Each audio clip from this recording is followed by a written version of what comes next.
नमस्कार, DD news देख रहे हैं आप और आपके साथ मैं हूं शहला निगार। बुलेटिन की शुरुआत में सबसे पहले एक नजर इस वक्त की सुर्खियों पर।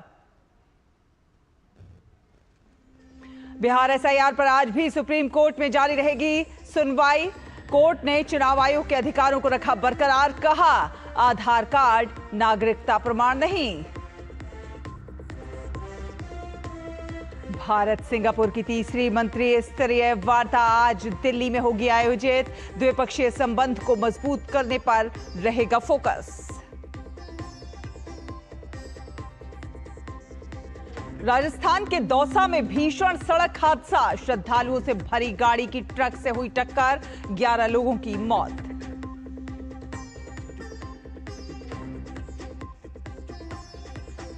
ट्रंप पुतिन के बीच होने वाली बातचीत से पहले ज़ेलेंस्की का बड़ा बयान, कहा डोनबास से सेना नहीं हटाएगा यूक्रेन।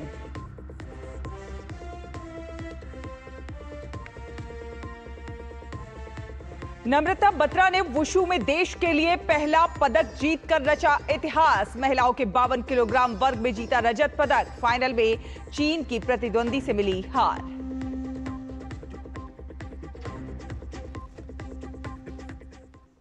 तो बिहार विधानसभा चुनाव से पहले वोटर लिस्ट रिवीजन यानी कि एसआईआर के मामले में दिल्ली से लेकर पटना तक सियासी घमासान मचा हुआ है और इस सियासी खींचतान के बीच सुप्रीम कोर्ट में एसआईआर को लेकर सुनवाई जारी है।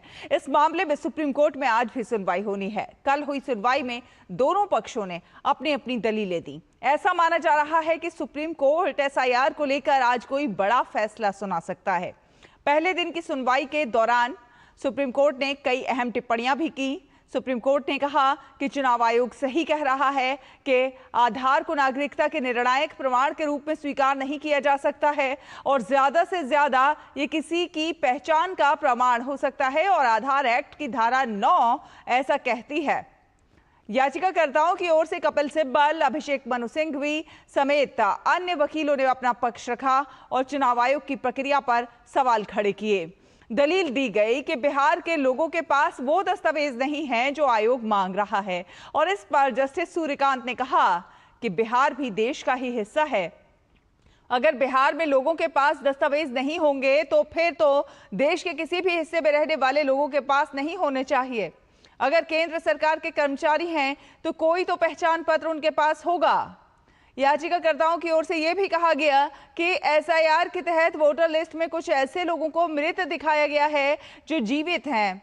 इस पर सुप्रीम कोर्ट ने कहा कि यदि वास्तव में मृत व्यक्ति को जीवित और जीवित को मृत दिखाया गया है तो हम चुनाव आयोग से जवाब तलब करेंगे। साथ ही साथ कोर्ट ने पूछा कि पीड़ित पक्ष अदालत के समक्ष क्यों नहीं आते।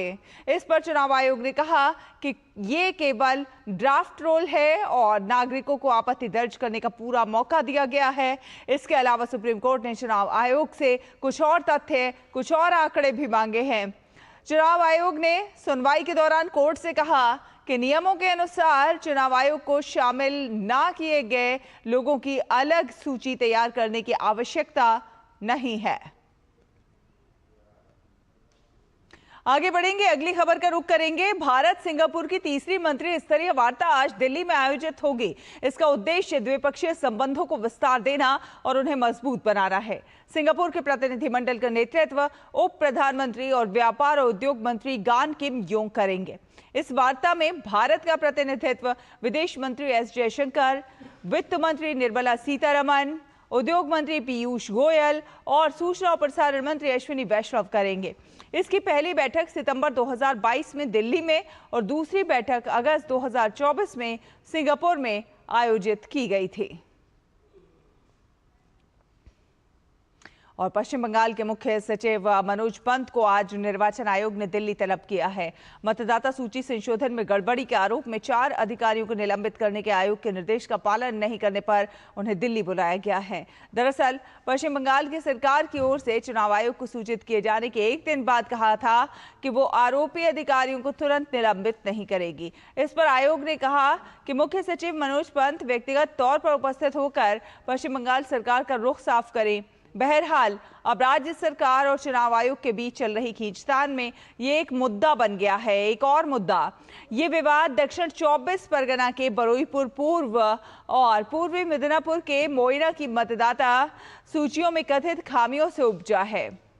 चुनाव आयोग के अनुसार दोषी पाए जाने पर आरोपियों को कम से कम 3 महीने की कैद, जिसे कि 2 साल तक बढ़ाया जा सकता है और जुर्माना भी देना पड़ सकता है। चुनाव आयोग ने विभागीय जांच की भी सिफारिश की है। और राजस्थान के दौसा से खबर है। राजस्थान के दौसा में भीषण सड़क हादसा हुआ है और यहां पर श्रद्धालुओं से भरी एक गाड़ी ट्रक से टकरा गई, जिसके नतीजे में कम से कम 10 लोगों की मौत हो गई। मरने वालों में 7 बच्चे भी शामिल हैं। श्रद्धालु खाटू श्याम के दर्शन करके लौट रहे थे। हादसा जो है इतना ज्यादा भीषण था कि मौके पर ही 10 लोगों की जान चली गई। घटना में करीब 1 दर्जन लोग घायल हुए हैं। गंभीर रूप से घायल 9 लोगों को जयपुर रेफर कर दिया गया है, जबकि 3 का इलाज जिला अस्पताल में चल रहा है। श्रद्धालु एक पिकअप पर सवार थे, जिसकी ट्रक से टक्कर हो गई। सभी श्रद्धालु उत्तर प्रदेश के निवासी बताए जा रहे हैं। दौसा के जिला कलेक्टर देवेंद्र कुमार ने बताया है कि बाबी के पास एक दुर्घटना में 10 लोगों की मौत हो गई है। 9 लोगों को इलाज के लिए रेफर किया गया है और 3 का जिला अस्पताल में इलाज चल रहा है। तकरीबन अभी जो एक्सीडेंट हुआ बापी के पास, उसमें यूपी की तरफ जा रहे थे धार्मिक स्थल से। 10 की कैजुअल्टी अभी हमारे पास इनिशियल रिपोर्ट के अनुसार हुई है। 9 लोगों को रेफ़र कर दिया गया है। 3 का ट्रीटमेंट अभी डीएच के अंदर चल रहा है। इमरजेंसी सर्विसेज सारी प्रेजेंट कर दी हैं। यहाँ पे भी हमारे डॉक्टर्स, सर्जन, ऑर्थोपेडिशियन डीएच के अंदर हैं और बाकी जिनको एसएमएस रेफ़र किया गया है वहाँ के ट्रॉमा सेंटर। केंद्रीय मंत्रिमंडल ने देश में 4 और सेमीकंडक्टर प्लांट लगाने के फैसले को मंजूरी दी है। नए फैसले के मुताबिक 2 प्लांट ओडिशा में लगेंगे। केंद्र सरकार के इस फैसले का आईआईटी भुवनेश्वर के निदेशक प्रोफेसर श्रीपद करमलकर ने स्वागत किया है। केंद्र सरकार ने लोगों के बीच सेमीकंडक्टर को लेकर एक नया विमर्श खड़ा किया है। प्रोफेसर करमलकर ने कहा है कि ओडिशा जल्दी ही सेमीकंडक्टर का हब बनेगा। Central government has been successful in establishing a narrative where average person is talking about semiconductors. Odisha government has taken a bold step to attract compound semiconductor fabs in the country. With the semiconductor project sanctioned by the central government today, Odisha can become the epicenter of compound semiconductor ecosystem in the country. IIT Bhubaneswar will play a leading role in this effort. It has already established a silicon carbide research and innovation center jointly with 6M Private Limited, whose fab was sanctioned today by the central government. 4 नए semiconductor plant लगाए जाने के फैसले पर 6M private limited के संस्थापक और प्रबंध निदेशक गुरु थलापानेनी ने कहा है कि सरकार का ये जो फैसला है वो स्वागत योग्य है और इससे देश के अंदर उच्च क्षमता वाले उपकरण बनना आसान होगा, जिनका उपयोग इलेक्ट्रिक वाहनों, नवीकरणीय ऊर्जा और अन्य क्षेत्रों में होगा। 6M plans to establish first commercial scale silicon carbide semiconductor manufacturing facility in Info Valley, Bhubaneswar. These products will be used in various industries such as electric vehicles, data centers, renewable energy, railways, electrical grid, consumer appliances, space and defense. To minimize the risk, we have licensed production-proven process technology from Classic Wafer Fab in Scotland. We also established joint research facility called SICRIC at IIT Bhubaneswar. And we have successfully demonstrated the feasibility of making 200 millimeters silicon carbide wafers. Our dream is to create globally comparative compound semiconductor industry in India. We are very grateful to both central and state governments for the support. Himalaya हमारी जीवनी शक्ति है और पर्यावरण संरक्षण के प्रति प्रकृति हमें सचेत कर रही है, क्योंकि जब प्रकृति विनाश करती है तो फिर उसे संभालना काफी मुश्किल हो जाता है। ये कहना है प्रसार भारती के अध्यक्ष नवनीत सहगल का।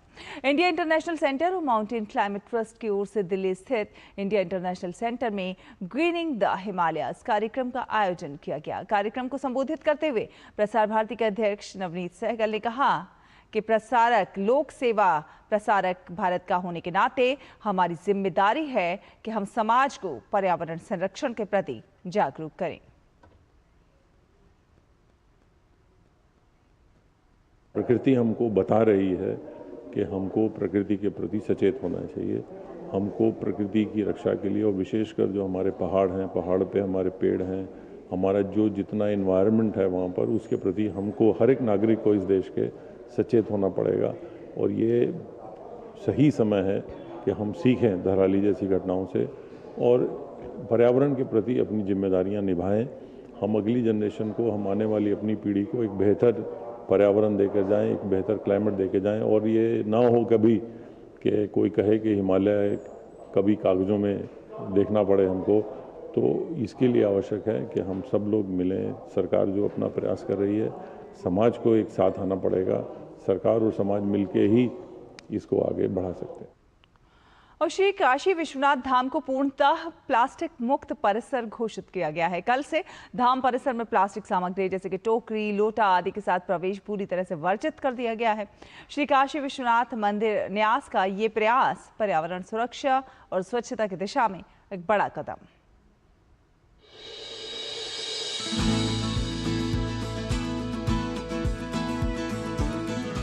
काशी सनातन संस्कृति की आत्मा।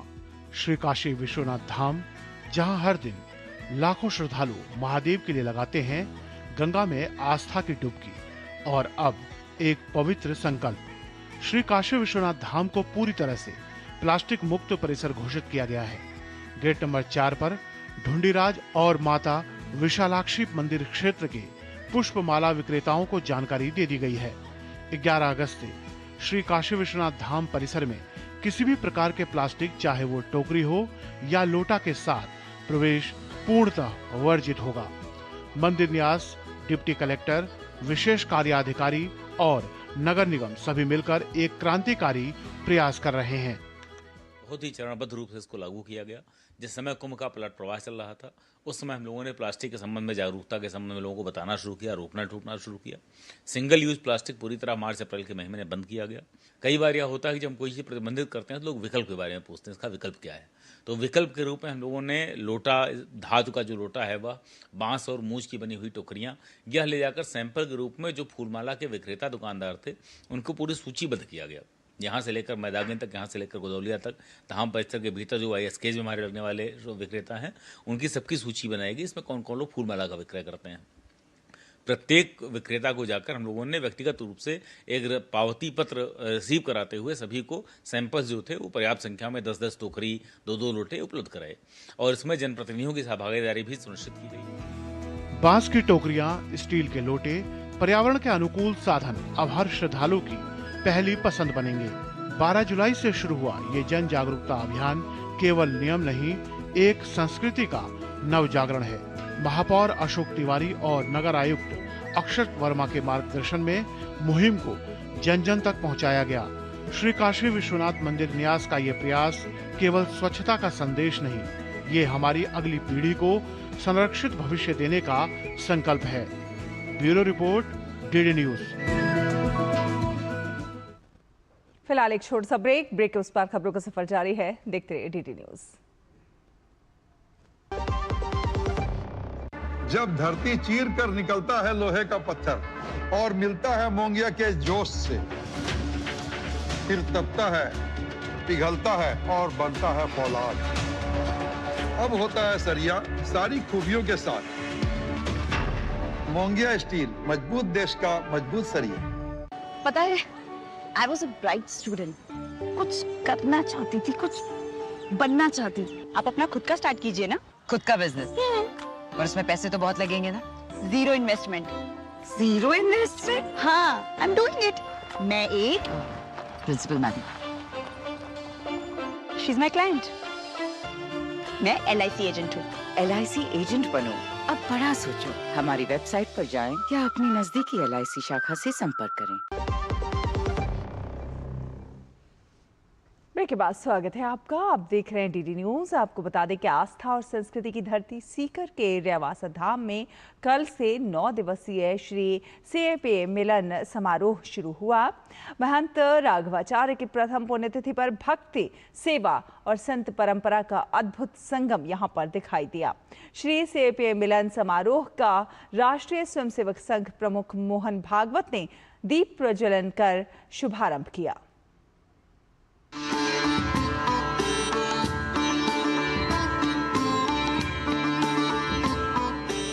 भक्ति, संस्कृति और संत परंपरा का अनूठा संगम, भव्य मंदिर परिसर, सजी हुई तोरण, फूलों की वर्षा, श्रद्धालुओं की भीड़। आस्था की नगरी सीकर में रेवासा धाम में आज से शुरू हुआ 9 दिवसीय श्री CAPA मिलन समारोह। महंत राघवाचार्य की प्रथम पुण्यतिथि पर भक्ति, संस्कृति और संत परंपरा का अद्भुत संगम। श्री CAPA मिलन समारोह का राष्ट्रीय स्वयंसेवक संघ प्रमुख मोहन भागवत ने दीप प्रज्वलन कर शुभारंभ किया। महंत राघवाचार्य की प्रतिमा और गुरुकुल भवन का लोकार्पण भी किया। समारोह में राज्यसभा सांसद घनश्याम तिवारी और जगत गुरु रामानंदाचार्य समेत कई संत समारोह में मौजूद रहे। इस मौके पर राष्ट्रीय स्वयंसेवक संघ प्रमुख मोहन भागवत ने राघवाचार्य महाराज के आत्मीय स्नेह और समाज सेवा के लिए उनकी अथक तपस्या को याद किया। हिंदू धर्म, हिंदू संस्कृति, हिंदू राष्ट्र, हिंदू समाज, इनके लिए उनके हृदय में बहुत उत्कट तड़पन थी। उसके चलते बहुत परिश्रम करते थे। छोटी मोटी बातों को देखकर, जो अवांछित घटनाएं उनको सुनकर बहुत व्यथित और चिंतित होते थे, और व्यथा और चिंता उनके परिश्रम को और बढ़ा। राज्यसभा सांसद घनश्याम तिवारी ने कहा कि राघवाचार्य महाराज ने कठिन हालात में भी 84 गौशालाओं का निर्माण कराया, गोग्रास की परंपरा शुरू की। 42 साल के अनथक परिश्रम से उन्होंने 84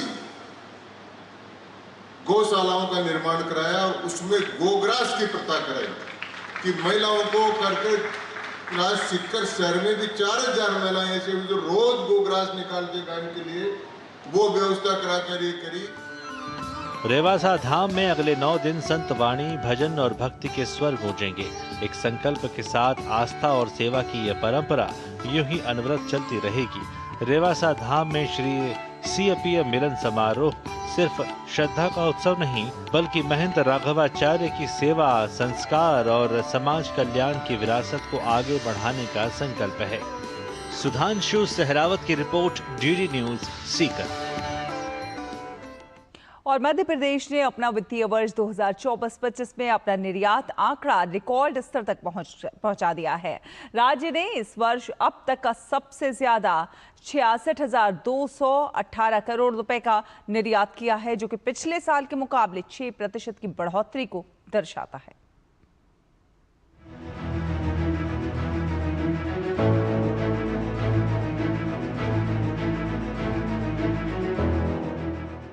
मध्य प्रदेश अब सिर्फ हृदय प्रदेश नहीं, बल्कि भारत के आर्थिक मानचित्र पर उभरता हुआ शक्ति प्रदेश भी बन चुका है।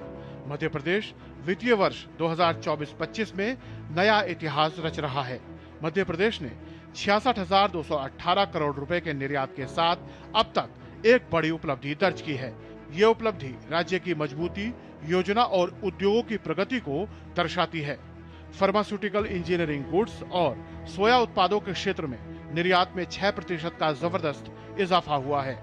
Federation of Indian export organisation की ताजा रिपोर्ट के अनुसार मार्केंडाइज एक्सपोर्ट में 66,218 करोड़ रुपए का योगदान है, जबकि स्पेशल इकोनॉमिक जोन में सूचना प्रौद्योगिकी कंपनियों ने राज्य के एक्सपोर्ट पोर्टफोलियो में 4,038 करोड़ रुपए का योगदान दिया है।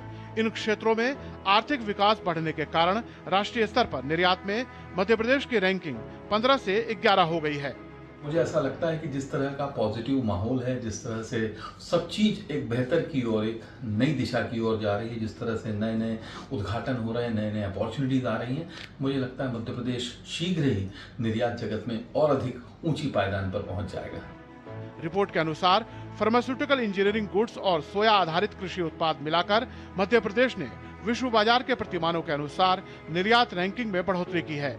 निवेश मित्र औद्योगिक विकास की नीतियां औद्योगिकरण का बढ़ता आधार मध्य प्रदेश का निर्यात बढ़ने के प्रमुख कारण हैं। इसके अलावा निर्यात को प्रोत्साहित करने वाली अधोसंरचना में बढ़ोतरी होना और अंतर्राष्ट्रीय बाजारों का मध्य प्रदेश की ओर आकर्षित होना भी प्रमुख कारण है। पिछले साल तक pharmaceutical, animal feed, machinery, aluminium और टेक्सटाइल 5 ऐसे निर्यात सेक्टर थे जो प्रथम 5 निर्यातकों में शामिल थे। मुख्य रूप से बांग्लादेश, फ्रांस, यूएई और नीदरलैंड में मध्य प्रदेश को निर्यात का बड़ा मार्केट मिला है। फार्मास्यूटिकल और मशीनरी के निर्यात में मध्य प्रदेश के लिए सबसे बड़ा मार्केट यूएस है। मध्य प्रदेश ने वर्ष 2024-25 में 11,968 करोड़ रुपए के फार्मास्यूटिकल्स, 6,062 रुपए के एनिमल फीड, 4,795 करोड़ रुपए के एल्युमिनियम, 4,656 करोड़ रुपए का निर्यात और 5,497 रुपए की मशीनरी का निर्यात हुआ। पिछले 6 वर्षों में मध्य प्रदेश का निर्यात लगातार बढ़ रहा है। वर्ष 2019-20 में 37,692 करोड़ रुपए, 2020-21 में 47,959 करोड़ रुपए, 2020-21 में 58,407 करोड़ रुपए, 2022-23 में 65,878 करोड़ रुपए, 2023-24 में 65,255 करोड़ रुपए और 2024-25 में 66,218 करोड़ रुपए का निर्यात मध्य प्रदेश से हुआ है। इसमें स्पेशल इकोनॉमिक जोन से हुए निर्यात के आंकड़े भी शामिल हैं। ये आंकड़े बताते हैं कि मध्य प्रदेश की सरकार ने किस तरीके से उद्योगों के लिए बनी नीतियों को आसान किया है, उद्योगपतियों को मध्य प्रदेश की ओर आकर्षित किया है और एक्सपोर्ट को बढ़ावा देने पर फोकस किया है। मध्य प्रदेश में बने उत्पाद आज दुनिया के कई देशों में एक्सपोर्ट किए जा रहे हैं। अब मध्य प्रदेश भारत के एक्सपोर्ट के आंकड़ों को बढ़ाने में भी महत्वपूर्ण भूमिका अदा कर रहा है। कैमरामैन चंद्रमोहन के साथ आदित्य श्रीवास्तव, डीडी न्यूज, भोपाल। और अंतर्राष्ट्रीय खबरों का रुख कर लेते हैं। यूक्रेन के राष्ट्रपति वोलोदिमीर ज़ेलेंस्की ने स्पष्ट कर दिया है कि वे रूस के उस प्रस्ताव को खारिज करेंगे जिसमें यूक्रेन से पूर्वी डोनबास क्षेत्र से अपनी सेनाएं हटाने की मांग की गई है। ज़ेलेंस्की ने कहा कि ऐसा करने से यूक्रेन अपनी मजबूत रक्षा रेखाएं खो देगा और रूस को आगे के आक्रामक अभियानों के लिए खुला रास्ता मिल जाएगा। राष्ट्रपति ने कहा कि क्षेत्रीय मुद्दों पर चर्चा केवल तब तक हो सकती है जब रूस युद्ध विराम के लिए सहमत हो और यूक्रेन के लिए ठोस सुरक्षा गारंटियां उस चर्चा का हिस्सा बने। बात करें खेलों की तो भारत की नम्रता बत्रा ने चीन के चेंगडू में विश्व खेलों की वुशु स्पर्धा में भारत के लिए पहला पदक जीतकर इतिहास रच दिया है। उन्होंने महिलाओं के 52 किलोग्राम भार वर्ग के स्वर्ण पदक मुकाबले में चीन की मेंग यू चेन से 0-2 से हारकर रजत पदक हासिल किया। खेल प्रशासन विधेयक 2025 के लोकसभा और राज्यसभा में पारित होने के बाद केंद्रीय खेल मंत्री मनसुख मांडविया ने अपनी खुशी जाहिर की है। उन्होंने कहा है कि विधेयक का फायदा सीधे खिलाड़ियों को मिलेगा। गुड गवर्नेंस स्पोर्ट्स सेक्टर में लाने के लिए नेशनल स्पोर्ट्स गवर्नेंस बिल आज पहले लोकसभा में और आज राज्यसभा ने पारित करा। स्पोर्ट्स गवर्नेंस बिल के माध्यम से देश में एथलीट सेंट्रिक व्यवहार बनेगा, फेडरेशन में पारदर्शिता आएगी, डिस्प्यूट रिजोल्यूशन में स्पीड आएगी और उसके साथ महिला और दिव्यांगजनों को प्रतिनिधित्व मिलेगा। और आने वाले दिनों में हम हमारी मेडल टैली की स्ट्रेटेजी तैयार करेंगे जिसके आधार पर हम आने वाले 10 साल में दुनिया में स्पोर्ट्स सेक्टर में 1 से 10 में क्रम में आएंगे। और आपको बता दें कि युवा मामले एवं खेल मंत्रालय ने दिल्ली के मिरांडा हाउस विश्वविद्यालय के सहयोग से मंगलवार को अंतर्राष्ट्रीय युवा दिवस मनाया और इस अवसर पर आयोजित पैनल चर्चा में संयुक्त राष्ट्र के एक थिंक टैंक ने भी भाग लिया। इस मंत्रालय का लक्ष्य ये है कि माय भारत ऐप के जरिए 30 करोड़ युवाओं को कैसे जोड़ा जाए। डीडी न्यूज संवाददाता विशाल बैरिस्टो ने युवा एवं खेल मामलों की सचिव पल्लवी जैन गोविल से खास बातचीत की है। आप देखिए ये बातचीत और हमें और हमारी पूरी टीम को दीजिए अनुमति। नमस्कार। आज अंतर्राष्ट्रीय युवा दिवस है और मेरे साथ हैं युवा और खेल मामलों के सचिव डॉक्टर पल्लवी। आइए हम उनसे बात करते हैं। माय भारत के जरिए आप 30 करोड़ युवाओं तक पहुंच रहे हैं। सबसे पहले इसकी क्या अहमियत है? हमने ये प्रयास किया है इस माय भारत प्लेटफॉर्म के जरिए कि एक ऐसी स्पेस हो जहाँ पे जो युवा हैं हमारे देश के, उनकी जितनी भी आवश्यकताएं हैं, जो उनकी अपेक्षाएं हैं, जैसे कि उनको पढ़ाई के कहाँ क्या साधन उपलब्ध हैं, उनको सोशल वर्क के में अगर जुड़ना है वॉलंटियरिज्म के माध्यम से उनमें क्या साधन है, वो सीवी बनाना चाहते हैं अपने, तो सीवी बनाने के लिए उनको कुछ सहयोग हम कर सकें, अपनी भाषा में अपने विचार व्यक्त करना चाहते हैं, उनकी भाषा के साधन उपलब्ध हों, अगर वो किसी प्रकार से निशक्त हैं तो उनको केवल बोलने के माध्यम से वो कन्वर्ट कर सकें, from language to text convert हो जाए, ये सभी साधन इसमें हमने दिए गए हैं। इसके अलावा बहुत एक महत्वपूर्ण पहलू इसका ये है कि एक्सपीरियंशियल लर्निंग्स, जो हमारी नई शिक्षा नीति है, न्यू एजुकेशन पॉलिसी, उसमें एक बहुत ही अभिन्न अंग है कि करिकुलम के साथ साथ में युवाओं को प्रैक्टिकल एक्सपोजर भी मिले, और उसकी भी हमने बहुत सारे अपॉर्चुनिटीज हमने डाली और निरंतर हम उसको बढ़ाते जा रहे हैं। 1.25 साल में हमने काफ़ी लंबी यात्रा तय की है। मुझे लगता है कि आने वाले समय में हम और भी कई जो अपेक्षाएं हैं युवाओं की, उसके अनुरूप, और जो हमारी आवश्यकताएं हैं पॉलिसी की, जो न्यू एजुकेशन पॉलिसी, उसके अनुरूप बहुत सारे ऐसे अवसर हम अपने युवाओं को उपलब्ध करा पाएंगे जिसका वो लाभ ले पाएंगे। कितनी भाषाओं में उपलब्ध है और क्या दिव्यांग बच्चों के लिए भी ये उपलब्ध है? जी, तो 12 भाषाओं में भाषिनी का प्रयोग करते हुए इसको उपलब्ध कराया गया है और निरंतर हम इसमें सुधार भी ला रहे हैं, जैसे हमको फीडबैक मिल रहा है। और इसी प्रकार से वॉइस टू टेक्स्ट की सुविधा उपलब्ध है, जो कि निःशक्त हमारे दिव्यांगजनों के लिए बहुत उपयोगी साबित होगी, और इसके जो एक्सेसिबिलिटी फीचर्स हैं उस पर भी हम निरंतर कार्य कर रहे हैं। दुनिया में हर 5 में से 1 भारतीय युवा है। ये हमारे लिए कितनी बड़ी स्ट्रेंथ है और हम इसको किस तरह से इस्तेमाल कर सकते हैं अंतर्राष्ट्रीय स्तर पर? पूरे दुनिया में सबसे तीव्रता से बढ़ता हुआ देश है, और उसके सशक्त युवा जिनको शिक्षा नीति के माध्यम से और शिक्षा के उपलब्धता के विस्तार के माध्यम से, शिक्षा के अवसरों के विस्तार के माध्यम से, स्किल्स के विस्तार के माध्यम से, जॉब्स के विस्तार के माध्यम से हम उनको सशक्त बनाते जा रहे हैं। और तो मुझे लगता है कि इस विकसित भारत की परिकल्पना की ओर हमारी ये बहुत सशक्त कदम है। माय भारत एक सशक्त कदम है विकसित भारत बनाने के लिए, और क्यों ना हो, टारगेट है 30 करोड़ युवाओं तक पहुंचने का। कैमरामैन आनंद के साथ मैं विशाल बैरिस्टो, डीडी न्यूज दिल्ली।